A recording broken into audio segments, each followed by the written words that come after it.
Hello everyone. We're live again, back to our normal Monday live stream at 12:30. So I'm Bex from Social Media Executive, and I've got a special guest today, Angie from Digital Coach for Coaches. She's going to be talking about using keywords in your social media and how to really maximize and find the right ones. So it's going to be really exciting. So again, if you're watching on live, please do say hi, tell us what you do, promote your business. Happy to just write it in the chat. If you've got any questions throughout this live stream, do put them in the chat and we will answer those. And if you're watching on YouTube, please do give this a like and subscribe to my channel, where I go live every Monday sharing lots of hints and tips on social media. So hi Amanda, thanks for saying hello. And so we've got a few people watching live, so thank you everybody for saying hello. And in the meantime, I'm just going to hand you over to Angie, because she's got so much experience in this, and I'm really excited to find out. I always learn lots of Angie, so thank you for coming along and talking to us. It's a pleasure, Bex. Thanks very much for having me. Been looking forward to this. So as Bex said, my focus normally, most of the time, is on keywords, but it's keywords for websites. But keywords are just as important when it comes to social media. So that's the area I'm going to cover today. So many people don't realise, do they, that keywords are relevant in social media. And also, if you think about things like Instagram, keywords are not just about hashtags. Yes, hashtags are keywords, but they tend to be short ones. And there is something I'll touch on Instagram and hashtags in a bit. But I want people to understand that a keyword is not a single word. And in fact, when it comes to things like websites and social media, the longer the phrase, which is known as a long tail keyword, the better. Because the longer the phrase, it means that people are thinking about it a little bit more. If somebody just puts beekeeping into either a search engine or into an Instagram to search on stuff, they could be thinking about beekeeping equipment. They could be thinking about beekeeping book. They could be thinking about a beekeeping documentary. We don't know the depth that they're thinking about, which means that, it's very generic. So the longer your keyword phrase is, the better, because that means that the customer has actually thought about it a little bit longer and drilled down a bit longer. So for those who aren't familiar, a long tail keyword is typically 3 to 4 words minimum, but it's still a keyword. It's really interesting because people think keyword, yes, and they put things, don't they? Like, golf or things like that, not realizing that actually websites, social media look at phrases, don't they? As one, like you say, it's keywords. Yes, collectively as a phrase. Yeah. Exactly. And the other thing that people do is that they assume that everybody thinks like themselves. And at the end of the day, sometimes we are not our ideal client, and our ideal client can think very, very differently to us. And I know I've always been a bit weird, and I definitely do think differently to a lot of people, which is good because at least it means I don't make assumptions. I had a client years ago who we were trying to come up with the keywords for his website, but it's just as relevant when it comes to social media. And he was a drum teacher. So he said, well, people will search for drum teacher. And we did the research, and they don't. People actually search for drum lessons, and it makes logical sense. But if you get a phrase stuck in your mind and you think, no, I would definitely search for drum teacher, and you don't double check and make sure. In his case, it went from 0 searches on a monthly regular basis to over 140 searches for drum lessons Manchester, his local area. And all of a sudden he was getting inquiries and he was fully booked. But if he'd gone down the route of drum teacher, he wouldn't have been found and he'd have gone nowhere. It's interesting. I know when I first launched my business, Social Media Executive, I was putting like social media support, social media training. And actually, I went to an event and I just said, out of interest, this is what I do. How would you describe me? And unanimously, everyone, a social media consultant. And I changed my social media because to begin with, I was getting loads of inquiries for people wanting the social media managed. by using those keywords. They're like, oh, brilliant, can you manage my social media? And I'm spending so much of my time going, no, sorry, I don't do that. To all of a sudden putting social media consultant, and people are like, oh, but yeah, it's interesting, isn't it?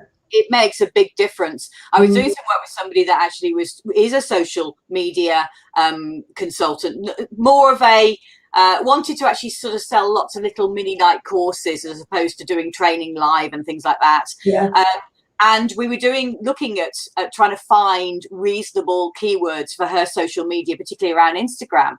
And again, there was a difference between the words. I can't remember which way around it was now, but it was about how to make Instagram reels. And she initially thought, well, I'd put, how do I create an Instagram reel, for example?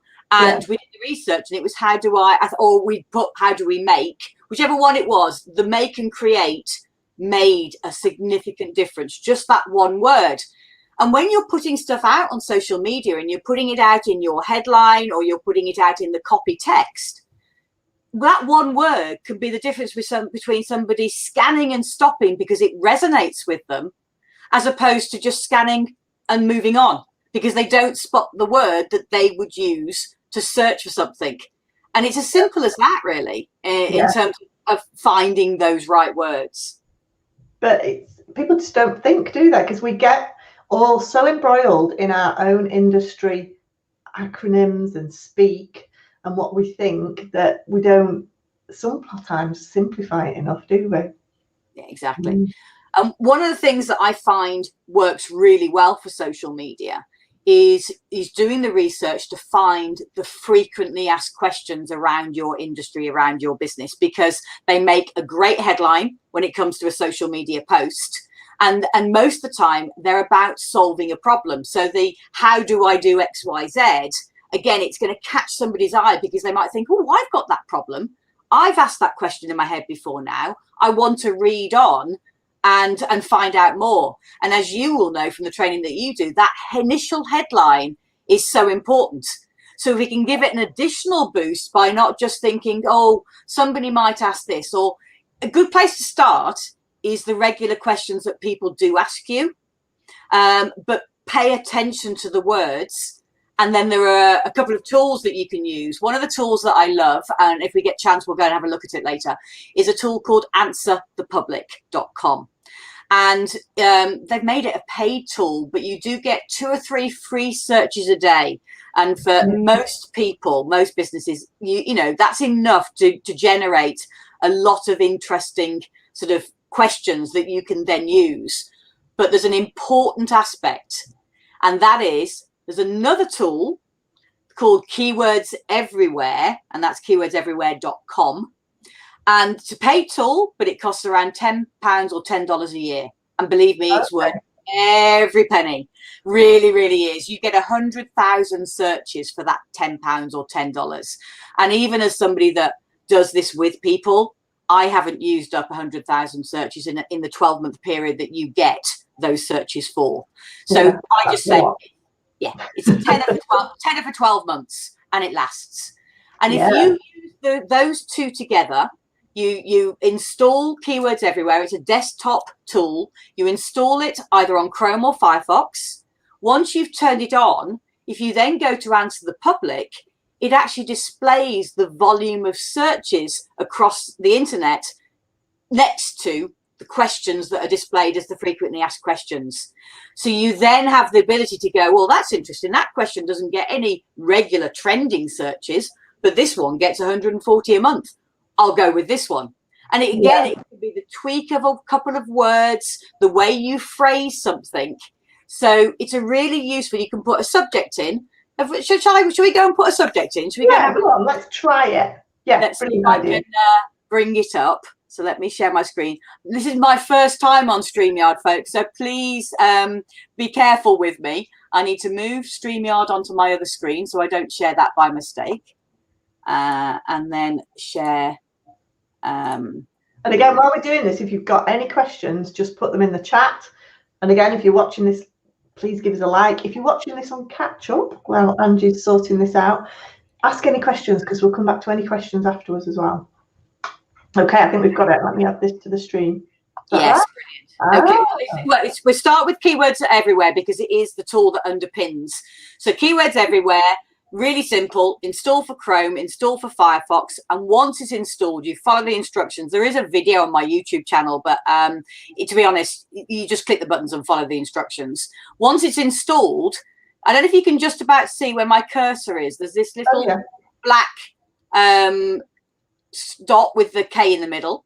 So that shows that the tool is turned on. And the reason you can turn it on and off is if you leave it on all the time and you go and do other Google searches and stuff like that, you'll waste your credits. So have the ability to turn it. Yeah, you definitely need to turn it off. And you can also pick whether you want it global or United Kingdom. There are a few different countries. So I'll leave it on global for now, but you can, if you want to drill down, if you are local and you are UK only, then you can change that to UK. So once it's turned on, if we come across to Answer the Public, so that's answerthepublic.com, then you can type in, so pick a subject. What do you want me to search about? Jewellery. We always like jewellery. Oh, I can never spell jewellery. Have I spelled that right? E-R-Y. E-R. See, I told you I can never spell jewellery. Okay. So if we do a search, now it comes up with things in two different ways. I feel it comes up with a very complicated looking like wheel. Yeah. And you're like this. You're turning your head. Yeah. So I like the data version instead. It's nice and easy. Oh, so we can come across it. So here's a nice example, but it's quite generic. Over here, how jewellery is made. And you can just about see underneath the green highlight that it says there are 480 searches a month. Okay. This is in the UK, is it? Or this is global, actually. Okay. So if I carry on scrolling down, let's see if we can see anything that's very significant. Oh, Doctor Who jewellery. Now that's interesting because it's very specific. Cosplayers. So because it's very specific, there's a buyer intent. Somebody there is looking for Doctor Who jewellery, and there's 320 searches a month. So if you take that keyword phrase and use it as part of your headline on a social media post or incorporate it visually into an Instagram image, for example, then you know people are searching for it. And you know that they're searching, 320 a month is quite a lot, really. It is. Very niche as well. Yeah, exactly, for something very, very niche. So if we could carry on scrolling down, let's have a look and see what's in the data on here. Right. Jewelry for men. Now, this is very generic. 135,000 searches a month globally. Now, this is a little bit generic, but it's still niche. So jewelry for ashes. And I've heard this coming up an awful lot over the last few years. More and more people are actually having jewelry made from ashes. 4,800 searches a month. But so, could I ask then, because that volume is so high, would you use that? Because sometimes I know when I'm looking at, certainly if we're looking at hashtags, for example, if the volume's so high, you're not as likely to trend for it, are you? If you've only got a small website. Yeah, I think your advice be? This depends on the platform you're using it on. So Pinterest, for example, I'm sure you'll know, the shorter the search term, the better, because most people who are searching on Pinterest tend to use a mobile device. So they don't want to be tapping long phrases into Pinterest. But when you're on devices that you might be using on the computer, you might be happier to go for longer phrases. So as I scrolled down, I saw here jewelry to hold ashes. Now that's a bit more unique, and it's got 2,900 searches a month. So, but isn't this interesting? Jewelry to keep ashes in. There's no regular trend. Okay, that's interesting. So there's a prime example. So this is a wonderful example. Jewelry to put ashes in, 880. Jewelry to keep ashes in, 0. So can you see how one simple change of one word changes the volume? So you are using language that your customers are using. And it might sound very pedantic, but it's about somebody resonating with what they see. Yeah, and there's no point. If that's the language people are using, that's what they use, isn't it? There's no point in you putting that text into your website because we know it's not going to get found if you put jewelry to keep ashes in. Yeah. And I mean, it's such a minor change, you wouldn't even think, would you? No. And this is what fascinates me about keyword research, is that, and why I believe it's so important to use, whether you're using it on your website, whether you're using it on social media, it doesn't matter. It applies across the board. Is that taking that time to research around your subject matter, and just not assuming. I cannot emphasize enough how important it is not to assume. I just wanted to see if there's anything, jewelry to put ashes into. Again, it's 0. That seems to be the new unique section on that particular example, but it's a very good example. Very, very good example. This is getting all the data, isn't it, from people who are searching for those terms, and it's constantly updated. One quick thing I do want to mention, because it is regularly asked, is just because there is a 0 here doesn't mean that people won't search for it. What you're looking at is that you're looking at volume. So in order to get a volume appear here, something must have had a minimum of 10 searches per month for at least 6 to 12 months to be able to call it a trend. And you can see here, jewelry to hold ashes in actually spiked back in, that one there, spiked back in September last year. Now that could be just a sign of the times. What we've been going through, but you can see there's still trends going on, and that's why it's averaged it down to 30 a month. But you can actually see now for this is also important, because it can tell you if there are any popular months. If I just hover over this one, you can see that March, April goes up to 1,000 trend wise. Drops back down again. So if you're planning content both for your website or for social media, this can help you with your content planning, deciding when you're going to release information about that particular keyword phrase. So you actually target to the popular months. Yeah. Oh, I've got an echo. Have you again? Hopefully it won't record the echo. Oh, it's gone. Technology. I can't hear it at my end. So good. Phew. Did anyone else hear an echo? That's really interesting. Yeah. Okay. Yeah. So as I say, those are the first 2 tools that I definitely recommend that you use, because combined together, you can get some really, really useful data. If I just go across here and just put in jewelry for ashes into a Google search, again, with my keyword research tool turned on, the benefit of doing this is that it will give you what we call related keywords down the side here. So everything down here, I've got this system turned on so that it won't automatically display all the volumes, because it would use up multiple credits each time.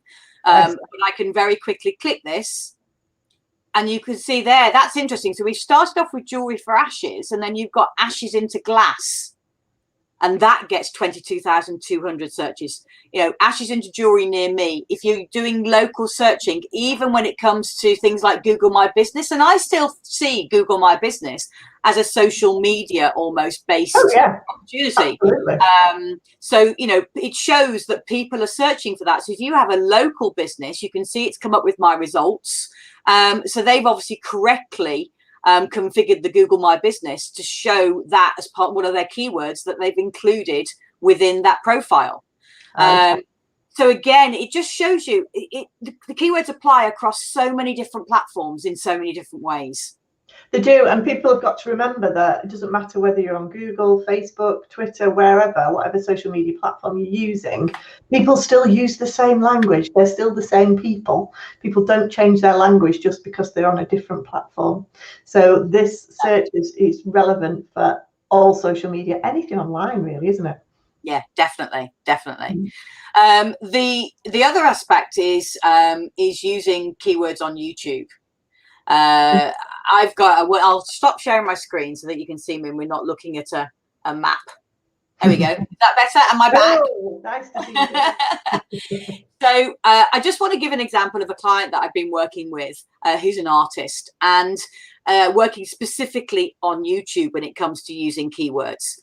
So the process is exactly the same. You use the keywords everywhere tool, you go into Google, you put in some words, and you start to drill down and come up with a longer tail phrase that could describe what you're doing. So in her case, she was doing what's something called jelly press printing, plate printing. Okay. No, I hadn't. I've had to go since because I'm into my crafty stuff. So I've ended up getting all the paints and stuff like that. But she'd been doing video for a little while, probably for over 12 months, I would say. And typically speaking, she got just around, she was doing all right. She got 100 subscribers, which isn't a bad number. Yeah. But she was only getting maybe 20, 30 views of her videos as they were released, even when they'd been out there for a long time. And the content of the videos was really good. But what she wasn't doing was finding out what people were searching for on YouTube in order to then get her video come up in the results. Yeah. So we started doing a bit more research, finding the right word, which is all about printing, jelly press printing techniques. You know, there were lots of specific words that people were searching for.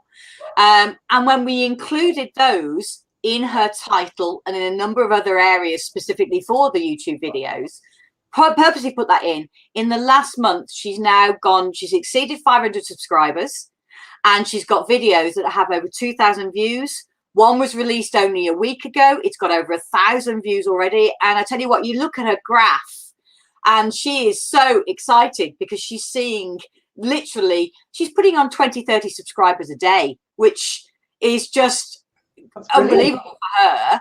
Yeah. And then, of course, so she's getting found. She's putting links in her description. So people are going across. She did an example video about repurposing some old paintings and has sold the paintings. Oh, wow. So ultimately, just that process of specifically finding the right words to use as the title and in the description as part of your YouTube video has made a significant difference to her reach. And the sky's the limit now. I mean, we've only been working on it for the last month and a bit. And it's absolutely brilliant, the impact it's having. Yeah, that is amazing. Because people think, you know, if they've got great content, they should put it out there. And, you know, there are a number of things out there that make you rank in YouTube. But keywords are initially, when you're a small channel, are the key things. And I think some people want to try and trend against larger YouTube personalities, influencers. Yeah, I tell you what, but you're not going to be able to compete with people like that, can you? No. And I suppose this is the thing about finding words that I love doing an exercise with people to reverse engineer the numbers. So as a business, how many sales do you want for something? And this is where you were talking about not using the keywords that were so popular that you're never going to trend for them. That if you only need a certain number of inquiries to get a certain number of sales a month, depending on what it is, the product or service that you're offering, then find what we call the low-hanging fruit. Find the volumes that are less, that you are more likely to trend for. And one of the sites that's really useful for doing this is Ubersuggest, because it tells you how easy it is to rank for something. So if we carry on with the jewelry for ashes based theme, and I reshare my site, my screen. So if that's all right. Yeah, go ahead. Do that. So let's share. And if anyone's got any questions, please do put them in the chat. Let's go. It's probably going to go back to that same map thing, but I'll change it over. Okay. I'll share that. Let me share that to the stream. There we go. So ubersuggest.com. Ignore the line up here. If you put ubersuggest.com into Google, you'll find this site. It has a keyword discovery tool area. So if I type in here, jewelry for ashes. Oh, missed my F off my keyboard. I've spilt some tea on it and it's not. Okay. All right. So what this does is it gives you what they determine to be a difficulty or how easy or difficult it is to rank for that type of phrase. But it will also give other keyword ideas. Is that out of 100 then, or? Yes, that ranking out of 100, so in other words, the higher that number, the more competitive it is and the more difficult it is to rank. Now it's interesting that if somebody wants to pay to actually get themselves seen on Google in this case, it's incredibly hard. It's very competitive. Okay. So it's worth noting that it's more likely to work on a social media and a content basis than it is if you're trying to pay. Yeah. And a lot of it relates to the number of backlinks that the website has. So, you know, building backlinks is really, really hard work. So this is why it's nice to be able to take content that you create on social media with the right headings, etc. Create on your website, share on social media. And again, you've got the right words and the right headline when you share it, or take even bits of it that you repurpose and put it onto social media. Yeah. And you stand more chance of being found because you haven't got to worry about creating the backlinks in the same way that you do for a website. Okay. Yeah. So sometimes I see. Explain for those that don't know what backlinks are. For those of our viewers. Yeah. So backlink is simply somebody else somewhere, another website, linking back to your website. So some people will reach out, and this is where you might reach out to influencers and say, you know, I've created an article about ashes, jewelry for ashes. You know, would you mind linking to it? And you might come up with some commercial arrangement to do that. And if the influencer is good enough, it's worthwhile doing it. Yeah. Yeah. So basically just helping them to boost up your web ranking. Yeah, definitely. So, so those three tools are incredibly useful, those three that I've shared. Keywords everywhere, I think, is a must for everyone. The last thing I wanted to cover in terms of that tool is that if you go onto Instagram on your desktop and you have got your keyword research tool turned on, it actually has got a new feature, which is the hashtag symbol over here. So if you click on that symbol, you can put in keyword in here and click generate, and in this case it's not got any other options, but it does show you that there are 55 Instagram posts at the moment with that hashtag, but the search volume is really, really high and there's next to no competition. Wow. So for somebody that is doing it, I think it's still double checking it. It's only found the one. I'm sure if we put in something more simple, let's just change it to jewelry, then it will come up with a lot more options. So you can see here jewelry design, Indian jewelry, but this will give you a feel. Again, if you're trying to niche down in your area, you can use this to help you understand volume of posts. So as you know, again, this is what you were talking about earlier about being able to get to trend. It's actually picking a subject, picking a hashtag that hasn't got those astronomical volume of posts like that one, but has enough that you might stand a chance of trending for it, and has enough search volume to go with it. And again, you've got your Google Trends. So I love the fact that they built this feature in as well more recently, because I think it's really, really useful for you to then start to pick some of your hashtags to use on Instagram. That's a really good tool, because trying to think of hashtags sometimes, you know, because you can get 30 on a post on your Instagram. Trying to think of all those 30 and making sure you're tweaking them, you know, every time you're doing a post is quite challenging. But this, you know, really does help, doesn't it? I just love the fact that you've got the volumes here. So straight away you can think, well, I'm not going to just put jewelry. What's the point? No way I'm ever going to trend for that. Waste of a hashtag. Yeah. But, you know, when you start to look down, and this is interesting because the cost per click is obviously related to advertising, but the higher this is, if you have a high cost per click, but you have a low volume of Instagram posts, but also a high search volume, then it's worth using that hashtag, because you're not paying for it, but you know that there's a if people are paying a lot for advertising, they won't do that for very long unless it's generating a return on their investment. Yeah, absolutely. And they're getting inquiries from it. So this figure is quite useful, that if people are paying money and you've got these volumes over here are pretty reasonable, and then it's a good hashtag to go for. Yeah. No, that is really interesting stuff. Like I say, I've not actually used Ubersuggest, I've used Answer the Public, but keywords everywhere. This is a really, really useful tool For £10 a year, it's a no-brainer, isn't it, really? It is an absolute no-brainer, and they are continually adding different features to it as well. I mean, it works. Let's just, if I go back to their homepage, it works on where we go. Here we go. Google search, Search Console, Analytics, Trends, Panna, Bing, YouTube, Amazon, eBay, Etsy, Answer the Public. It works on all of these different platforms and will give you data hooked up to those platforms. So if we go into YouTube and we do type in, I'll keep it generic on this one, and we do type it in here and type in jewelry, then you can see it gives you the volume, it gives you the cost per click. So that matches up with what we found on the hashtags thing, which makes sense. Yeah.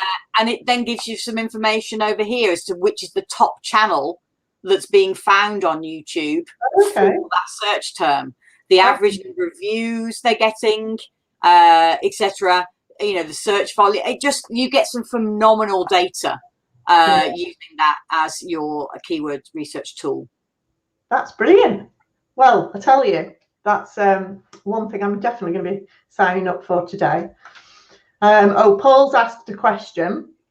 What's the best plan to start out on? Is that on Keywords Everywhere? If it's Keywords Everywhere, you just need their basic plan, which is £10, because it's it literally will give you 100,000 searches. And for most businesses, that is sufficient. You don't need to look at anything else. So I certainly wouldn't go for $50. Definitely go for the 10, and it will convert it to sterling when you click to buy. Yeah. Ubersuggest has other plans. I've actually got a lifetime deal for Ubersuggest, but I've only gone for the basic. I don't pay for Answer the Public. I'm happy with just having those 1 or 2 searches a day and just spreading them out. Yeah. Searching that way. Yeah. Yes, Paul. Yeah. 10 pounds. Seriously, if I drop down here on my Keywords Everywhere account, I've had this for ages and I've only used 27,000 credits. It's phenomenal. Yeah, that's really good. So someone's just asked, if you create your own hashtag, for example, Libertas, does that have any benefit other than to direct people to your posts? You might be able to answer that best. Thanks. So basically, I mean, hashtags, creating your own hashtags is phenomenally brilliant if you've got an event coming up, you know, and you ask everyone to use that hashtag. If you're promoting that hashtag, if you're asking people to use that hashtag, it's also really good if you use that hashtag in all of your posts, because then when you type that hashtag in, or anyone types that hashtag into any social media platform, it's going to come up with a list, particularly that one, which is unique.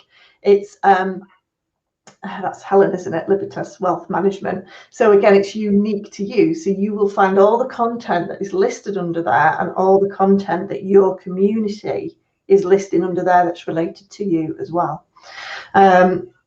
But you may not get found for it because people who don't know you're not going to search for it. But if you've got an event and you're promoting that hashtag, then they're going to find you for that event just by typing that event hashtag you've created under that stream. Okay. Phil's, hope that answers your question, Helen. Phil's asked, can I watch this later on YouTube? Yes, you can. You can, Phil. I will. The link is going to be here. It's going to be just saved right here. So just click back in later and again answer any questions. And Paul says he can't type because he's eating a butty. Well, that's good, because I always tell people to eat your butties over lunch and listen to the live stream. So brilliant. Okay. Okay, so, well, thank you so much. So, Angie, if people need more help with the keyword research, whether it's social media or on the website, how can they get in touch with you and how can you help them?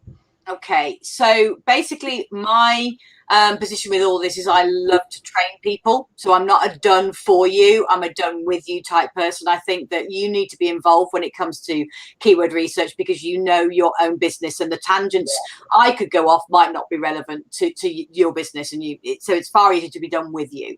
So I have a Google resources sort of ranking guide, which is free, and you can find that on digitalcoachforcoaches.com/links, or you can click the bio in my Instagram. My Instagram is Angie J Stewart. I think Bex has just shared the link for you there. So in there is also a content creation guide, which is just about brainstorming to create content across different platforms and how you can repurpose it as well. Sorry, I should have closed down my email because it bings when I get an email. That's my fault on that. So I also, on that links page, there is also an offer for a 15-minute introductory chat. If somebody wants to sort of find out what I do, how I can help them, then please do feel free to book a slot in the diary and I'll happily chat through. But it's all about focusing on finding the right keywords. I'm not far off finishing off a little mini course, which is a real basic introduction, but it does take you through installing keywords everywhere, how to use it, and then how to use the keywords in your content. So hopefully that will be on that links page soon, but I'm about a week or so away, I think, from finishing that. That's brilliant. Well, thank you so much. I've certainly learned new things, and I know everybody else has found it really useful. Again, if you've liked this video, please do give us a like and a thumbs up. That will help us create our reach. And also, if you are watching on YouTube, please do subscribe to my channel, where I live stream every Monday at 12:30. Don't forget your butties, as Paul's been eating his. And next week, I am going to be talking about how the difference. Facebook at the moment is trying to encourage people to move to Facebook Business Experiences page. This is a completely new layout and it is not working very well at all, particularly for established pages. So I'm just going to be running through some of the differences. So if you get a request at the moment to change to Business Page Experience, new interface, click no. I tried several times and it then didn't let me anymore. So no, I think it's not working. It's not been working. So I'll be talking about that next week. So and then my next online workshop is about Twitter. So if you want to learn how to generate more leads from Twitter, we're doing an hour a week over Zoom starting in September, starting at the end of the month. I'll put the link again in the chat. So it's limited to 10 places. I've got about 6 places left. So please do book onto that if you are interested. And I'd just like to say a huge thank you to Angie. It's been really interesting and really insightful. And yeah, it's been an absolute pleasure. So thank you very much. My pleasure. It's been great being here. Right. Thanks, everybody. And we will see you all next week, 12:30. Bye.